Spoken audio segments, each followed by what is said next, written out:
So we're up to John chapter 13, and I think verse 17. So Jesus just finished explaining about the washing of the feet and the significance of it, and that they'll be blessed if they act on it, what he's told them to do. And then he goes on in this section, which we read last time. But in this section, he talks a lot about how he's going to be betrayed, and that it's a fulfillment of Scripture. He who eats bread with me has turned against me. And he says the reason that he's letting them know this is because afterwards he wants them to know and believe that I am what I am. And I suppose I think I mentioned this last time or the time before, that he keeps mentioning this because he doesn't want it to be a surprise for his disciples and be, I suppose, a source of doubt that maybe he wasn't really who he said he was because he let himself be betrayed. But he knew that it was going to happen. And in this episode shows that he does know it's going to happen. Because not only that he knows it's going to happen, but he knows the details. Yeah. About who is going to do it. And he shows himself, even though he's being captured by his enemies, put through a mock trial and killed, executed probably is the right word, even though that has happened, yet he still seems to be in control. Yeah. Yep. He's in control. And he says there in verse 18, I know whom I have chosen. And there is that sort of sense through this that he's drawing on things that have been prophesied, that, you know, in the prophecies there's been this idea that, what does he say there? The one who eats bread with me has turned against me. And then that idea of being chosen. Well, I suppose, that raises questions for us. What part does Judas play in this, or does anyone play in this? How does God's sovereignty and the will of man interact? Did Judas have to choose what he chose, or would there have been someone else? Yeah, it raises a lot of those questions. And those questions have been asked, of course, for the last 2,000 years or probably longer. So we're not going to solve it, Lucas. No. I think just as you read through this account, it ends in verse 30 of Judas going out. And nobody knew up to that point who was actually going to betray him. It was still a general statement from the Lord that it goes right back to chapter 6, where twice Judas, son of Simon Iscariot, is mentioned there as the one who was going to betray him. So John, writing later, of course, knew the whole sequel of events, but he was also part of the sequel, so that he didn't know either right until after it had actually happened. And so I think it's right. Jesus really was very aware that his capture and trial and crucifixion was going to be a huge challenge to their faith. They'd made it to Jerusalem, and Jesus had often told them that he was going to be killed and or going to be crucified, literally. The way of death was predicted by him, and that he was going to rise again from the dead. But somehow or other, it just hadn't sunk in. And I can imagine they arrive at Jerusalem a week before, or 6 days before the Passover, and he's welcomed by the people at Bethany with a feast, and Lazarus raised from the dead, and heaps of curious Jews who had come along to see him who'd been dead 4 days, see for themselves. I think I'd be amongst them, actually. And then they'd had that entry into Jerusalem when the crowds went out. I'd have again, the curiosity about this man who raised somebody from the dead. So you can imagine the disciples would have been pretty buoyed up about it. And Yeah. then, And we know from, you mentioned that last week, from the synoptics, that they were even asking questions about who might sit at his right and his left, yeah, and who's exactly. going to be the greatest amongst them. So they're obviously not thinking this is all about to come crashing down. No way. They're thinking this is it. This is all that hopes and expectations. The Messiah is truly amongst us. And I imagine they still thought that it was military victory, that it was some sort of supernatural something that God would do. Maybe they got past the military side of it because he didn't have an army. Yeah, He hadn't encouraged anything like that. So maybe they were something expecting, supernatural. yeah, something supernatural that was going to put everything right. Yeah, But yeah, and Jesus knew as well that this was it. This was paytime. There was he had to do what was necessary. Remember, John later recognised that when he said at the introduction to this chapter there, how that Jesus, knowing that the Father had committed or entrusted everything into his hands, yeah, and that he'd come from the Father and he was going to the Father, then he did the washing of their feet. Acted out that parable of the need for humility towards one another and service to one another. Actually, it's kind of chuffed. Remember last Sunday when we were talking about this in church, how that I thought, if you stand back far enough and look at it, that when Jesus said you're to wash one another's feet, it was a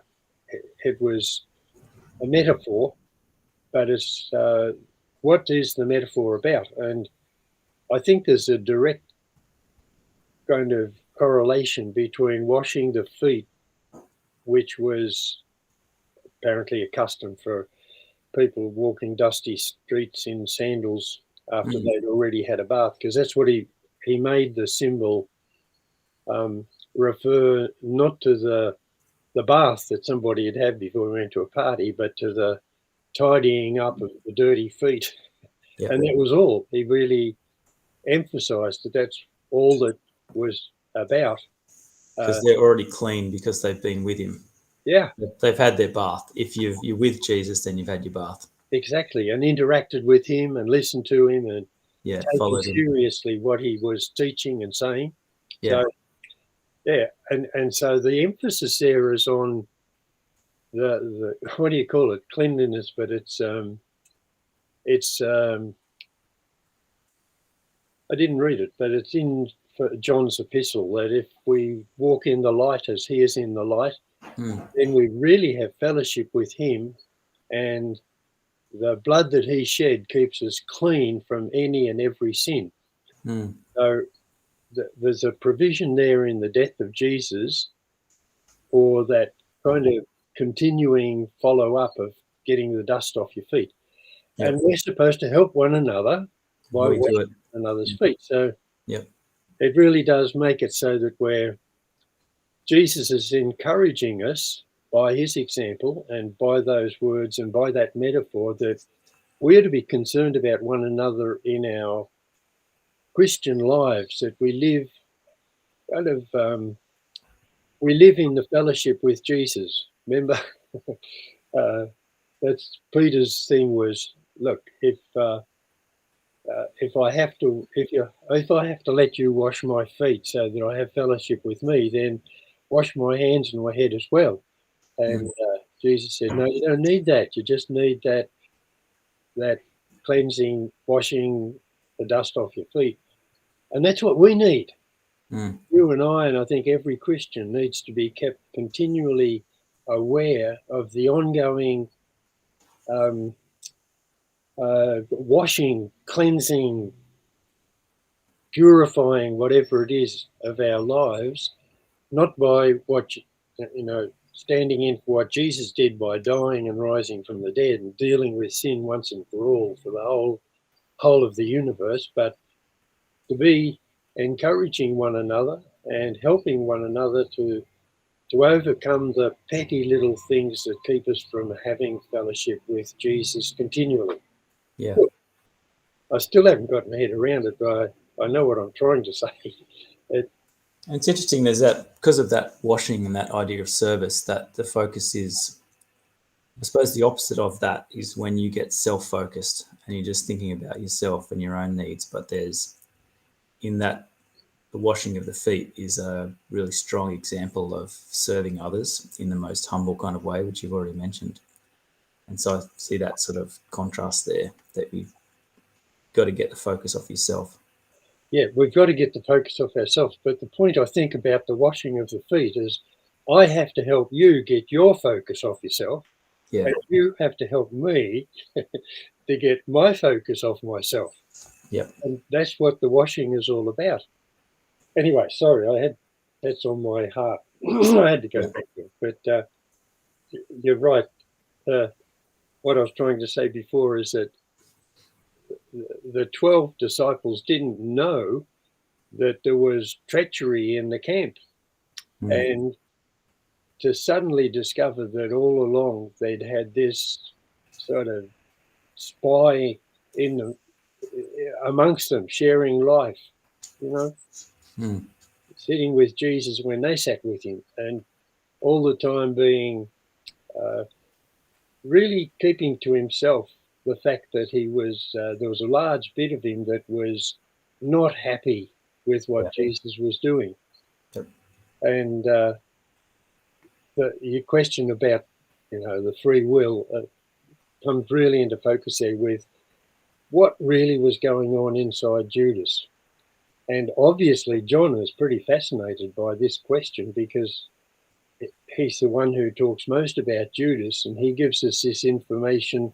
And I think reading it through, it's pretty clear that Jesus knew. That's the bit that you just mentioned.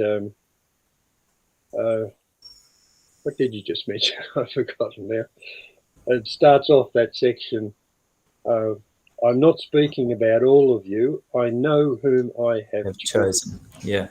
So there's that hint again, but it's only general. It's not pointing the finger at Judas at all. And what it's saying there, I think, is that Jesus knew all along the battle that Judas was having between the self-focus and about whether he was going to fully just trust Jesus and put his whole being, future, his whole life. Maybe for Judas that it is to do with the identity of Jesus as well, because he just can't accept that Jesus could be who he says he is. Because there's that question, he questions the use of the perfume when Jesus gets the perfume poured on his feet and says that this money could have been used to, buy food for the poor for a year. Yeah. Which, if he questioned Jesus' identity, then, or maybe the way Jesus was acting as the Messiah didn't fit with his agenda. Well, that was true for all of them, but I think you're right that that time when he objected to Mary putting perfume on Jesus' feet, such costly perfume, it shows that he didn't fully appreciate who Jesus was. Certainly didn't have the emotional attachment that Mary had, but that must have been from some motive, some deeper thing going on in Judas. And I think you're right. He probably balked at the idea that God was actually there in skin and hair, sitting before them and talking to them. Yeah, because that's an act of worship from Mary. Yeah. Yeah. Yeah. But I think, and that maybe is just, there's a hint there anyway, because the verse I think that you had read before is verse 19. I tell you this now, before the event, that when it happens, you may believe that I am. And again, that's that's not just a hint. That's a pretty clear statement that Jesus was identifying himself as Yahweh from the Old Testament. So that's what he was in the Greek. Is that what he's saying? Is he saying Yahweh? Not Yahweh, it's just Saying ego, Amy, ego, Amy. ego, But in Greek, just I am. And I found this one that I really got excited about Isaiah from last week, or the last 3 weeks, 2 weeks. Read it through, and here out of chapter 43 in Isaiah, listen to this. You are my witnesses, declares the Lord, and my servant whom I have chosen, so that you may know and believe me and understand that I am he. Before me no God was formed, nor will there be one after me. I, even I, am Yahweh, and apart from me there's no Saviour. I have revealed and saved and proclaimed, I and not some foreign God among you. You are my witnesses, declares Yahweh, that I am God. Yes, and from ancient days I am. No one can deliver out of my hand. When I act, who can reverse it? So the prophet back 700 years before Christ identified Yahweh with this claim, I am. Yeah. The ultimate. There's nothing beyond that. You know, everything has to come from an I am. Ultimately, behind is the beginning point of it, and so Jesus is claiming there very clearly, and he wants them to know that as God, he already knew the whole process of his betrayal and the death and the resurrection, that this was part of the agenda that God Almighty had set in order to bring about the salvation of the whole human race. Yeah. And then we go into verse 20. It feels like a bit of a jump in verse 20. I'm not really sure. He says, in very truth, I tell you, he who receives any messenger of mine receives me. Receiving me, he receives the one who sent me. And he says that kind of thing again later on in the high priestly prayer, doesn't he? That sort of thing. Yeah, he does. I'm just trying to work out what's the connection between receiving any messenger of mine and then what he's just been saying about his betrayal. And about himself being I the am. I am. Yeah. And I think it all goes together. Yeah, I struggled with it, Lucas, but it's pretty clear. Oh, well, clear to my mind to satisfy my heart. Whether I'm right or not, everyone has to work it out for themselves. But so he's saying generally, right, I'm going to be betrayed. One amongst you is going to betray me.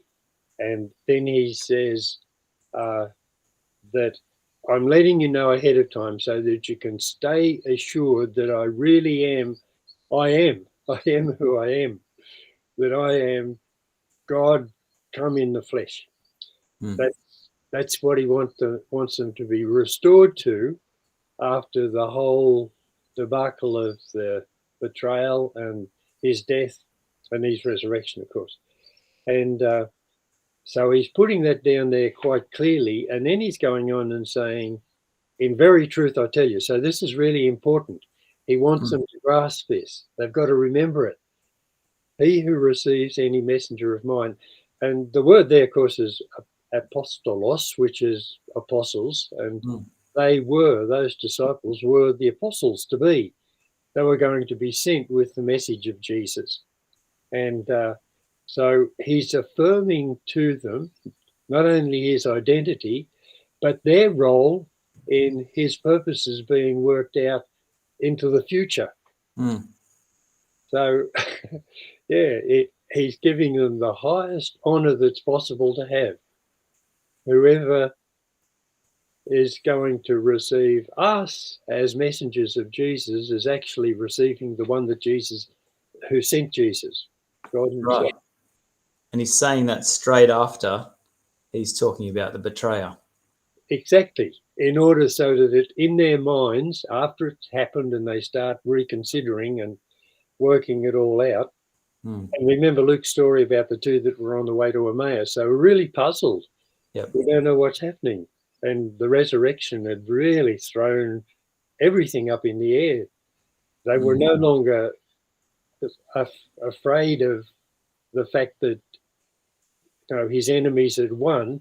They hadn't won. He'd come back alive again. Yeah. Grave's empty. We don't know what's happening. And they had to get back to their farm or something or other. So they, on the day of the resurrection, they're on their way back home to Emmaus, and walking with Jesus, and he explains everything to them. There's an awful lot of reconstruction needs to happen after his death. Yep. And I'm sure of this, that they really hadn't understood the necessity for Jesus' death and resurrection. They didn't grasp what he'd been saying to them about this being necessary in order to fulfill God's grace and love and plan to bring about salvation for us. Yeah, that came together in my mind, and it seems so beautiful. And the thing about it too is that John was part of this whole process himself personally. Yep. And they would have remembered all of this afterwards. Well, John certainly did, because he remembered the exact moment and how it happened that Jesus indicated that it really was Judas who was going to be the betrayer. You know, that whole thing about, maybe you should read it, Lucas, that down to verse 30. Well, so we're into this next section now where Jesus, after saying this, Jesus exclaimed in a deep agitation of spirit. So he's deeply troubled. In truth, and I think this is good too, because what I've just been saying indicates that he's got the big picture in mind, and he's letting them know that the betrayer is going to come from amongst them, and he's letting them know that they're going to need to really think through a lot of things very soon, because he was going to be killed, taken away from them. And that sounds like it's kind of cool, calm, and collected. And I suppose on one level it was, but then he's still a human being. And I love this bit that he exclaimed in deep agitation of spirit, that it's too deep to even explain, I suppose. There was that troubled.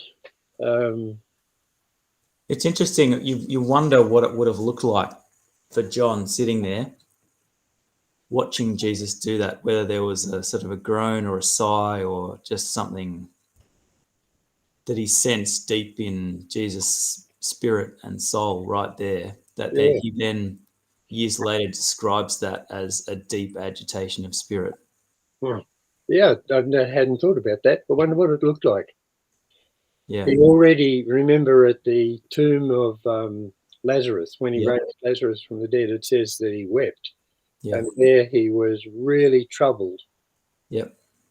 Facing, I suppose, the result of death and the loss of a friend and whatnot. And then also when the Greeks came up to him in the temple and wanted to talk to him, and he was he talked there for the first time. He talked again about the seed falling into the ground and dying in order to produce a crop. And it says there, he said, "Now my soul is troubled," I think. And so again, it's showing he was a real person, and real people have real emotions when they face crises and worrying things. Yeah, and he's got to deal with that. He's got to respond out of that. I suppose that's the thing that helps us to identify with it, isn't it? That he's not sort of floating above all of the troubles and the whatever of the world, but he's actually a person who is making choices within the deep sort of troubles that he's experiencing. Yeah. Yeah. He continues, he doesn't give in. Yeah. So then Jesus says really plainly, in truth, in very truth, I tell you, one of you is going to betray me. The disciples looked at one another in bewilderment. Whom could he be speaking of? One of them, the disciple he loved, John, we assume, who's writing this, was reclining close beside Jesus. So Simon Peter nodded to him and said, ask who it is he means. That disciple, as he reclined, leaned back close to Jesus and asked, Lord, who is it? Jesus replied, it is the man to whom I give this piece of bread when I have dipped it in the dish. Then after dipping it in the dish, he took it out and gave it to Judas, son of Simon Iscariot. As soon as Judas had received it, Satan entered him. Jesus said to him, do quickly what you have to do. No one at the table understood what he meant by this. Some supposed that, as Judas was in charge of the coin purse, Jesus was telling him to buy what was needed for the festival or to make some gift to the poor. Judas then received the bread and went out. It was night. I suppose the first thing, or some of the things that I noticed straight away in there is, sort of questions about John's relationship with Jesus. That he was there, sort of reclining and close to Jesus, reclining close beside Jesus, and then he reclined or leaned back close to Jesus. Yeah, it seems like John was in there pretty close. Oh, well, remember it's a feast, and it's a formal feast, so they would have been lying down, propped up on their left elbows and feeding themselves with their right hands. And there's a description, I can't remember exactly who by, but it's some of the Jewish writings talk about the proper way to sit at the at a Passover table. No, not a Passover, at the formal feasts that they had. And the picture I get from what I've read, and I suppose it's right, is that it was in a kind of a U shape, two longer tables and then one shorter table across the top, so that it looked like a U with square corners. Yep. And the short table at the top in the middle was the table of honor. So there would have been, and there were three people sit there, and then there would have been the other five on each side, 10, 12 plus 1 is 13. And that the place of honor was on the left-hand side. So that would have been on the side that behind the person at the place of honor. And then the second place of honor was the one on the right. And so obviously that must have been John, who was so close that he could just lean his head back and talk in secret, I suppose. Would have been a whisper to Jesus, who is it? And then it's pretty incredible to me, and I think this is pretty important, that that Jesus gave the sop, which was apparently a mark of honor and special friendship, to Judas. But in order to do that, Judas must have been the person sitting actually to his left. Or on his other side. On the other side, the back. Yep. Called it higher and lower. So that's the higher and this is the lower. And so Judas must have been in the place of honor for Jesus to be able to reach him. Yeah. And that probably was because he was the treasurer. And that was the place of honor. And or the person who sat in the place of honor, like that. And I think the question you asked first of it, I think this is important because it shows that Jesus is taking Judas at his face value. Jesus already knew who was going to betray him. So he knew that the struggle was going on in Judas. And yet he still put him in the place of honor. He still gave him the honor with the piece of whatever it was dipped into the dish. And it looks to me like Jesus is making a special effort to encourage Judas to listen to the better part rather than to continue with his doubts and with his rejection of Jesus' claims. And right until Judas took the sop from Jesus, Judas had the opportunity to open his heart up, and yeah, and just to accept, Yeah. but he didn't. And the very fact that he resisted the Son of God at that very moment meant that Satan had the opportunity to enter into Judas, and that set everything then. Judas's betrayal ultimately was a giving over to Satan the control of his life and his circumstances. It's an awful thing, just to think of what happened in that moment, that here the eternal rebel against God was that close, sitting in the place of honor beside the Son of God come to save the human race. The battle was so intense, and the key to it was in Judas's, was right within Judas's grasp.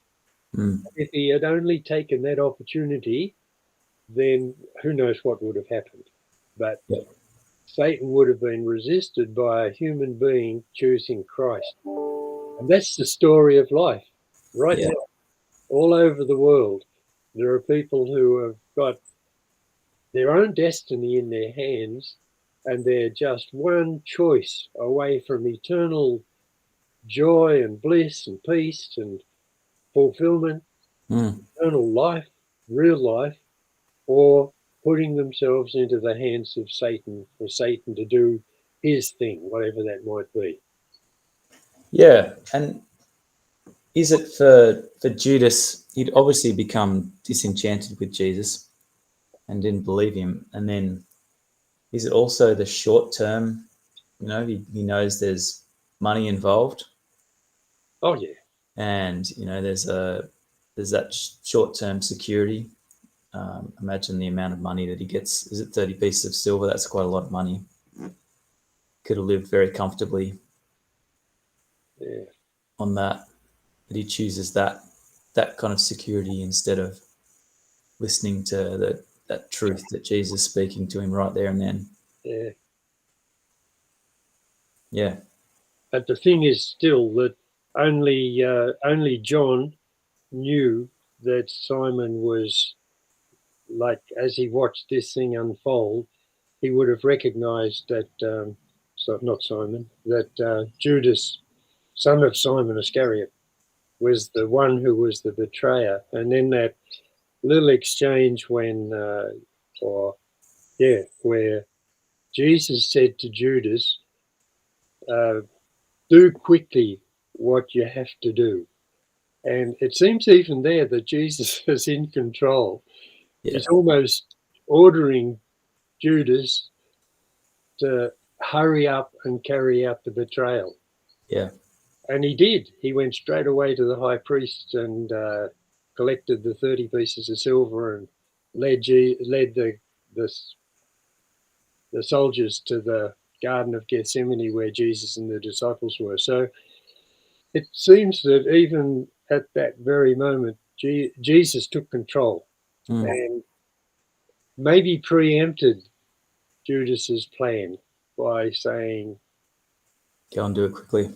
I know who you are. I know what you're doing. Do it quickly. Because if the rest of the disciples had known, I'm sure that they would have hidden Jesus somehow or other, not gone to the place that Judas knew they were going to.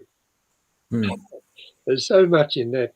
As you sort of think it all through, put yourself in it, you can feel the whole process going on. John waking up to the fact, goodness me, Judas is the one, our treasurer. Mm. And noticing that everybody thought that he was maybe going to get something for the feast, or he was going out to make a gift to the poor, Mm. which is pretty ironic when you think about it, that here the rest of his mates thinking that he's going out to do an act of charity, to give some of their money to help the poor, and all he's doing is going out to sell Jesus for his own personal gain. You know, Yeah. pretty ironic. It's interesting that for the rest of that, chapters, the rest of 13, 14, 15, 16, 17, all those things that Jesus talks about from then on, that Judas is not there. And I think Not part of it. there's at the end of verse 30, it was not. Yeah. I'm sure John put that in there because he'd been talking about Jesus being the light of the world, and from chapter 1 in the prologue, that he was the light of mankind. Chapter 1, verse 4, I think it is, 4 and 5. His life is the light of mankind. The light shines on in the dark, and the darkness has never quenched it. And here we see the whole split between light and night, dark. And Satan is present. And I think John is making that comment just to let us know that the Prince of Darkness is right there, and Judas is going to join the Prince of Darkness in the fight against the Son of God, the light of the world. Mm. Mm. All right, well, that's probably enough for this week. It was a lot. I've been thinking about it. Got notes all over the side of my Bible. Yeah, right. Yeah, the next section, I think Lucas goes from in verse 31 there, when he says, when he'd gone out, Jesus said, now the Son of Man is glorified. But it starts there in Jesus' teaching through to the end of chapter 14. That seems to be the first stage. And at the end of chapter 14, there's a kind of a break, because it says, Jesus says, he has no rights over me. That's the prince of this world, Satan. But the world must be shown that I love the Father and do exactly as he commands. So up, let us go forward. And so it's probably up to there, it's a conversation around the table. Oh, yeah. And then they head off. And then they go off to the Garden of Gethsemane. And from 15, 16 is on the walk to the garden. And then chapter 17 is the prayer Jesus prays in the garden. Yep. All right. Well, it might be a few weeks before we meet again because of Christmas now. Okay. Well, that's a good place to get to. Probably late January, realistically. Give me a chance to see if I can memorize the whole thing. I've memorized whole bits of it. Yeah, right. That's amazing. Not really. All right. Thanks, Laurie. Pleasure. See you soon. See you later. Yeah. Bye now.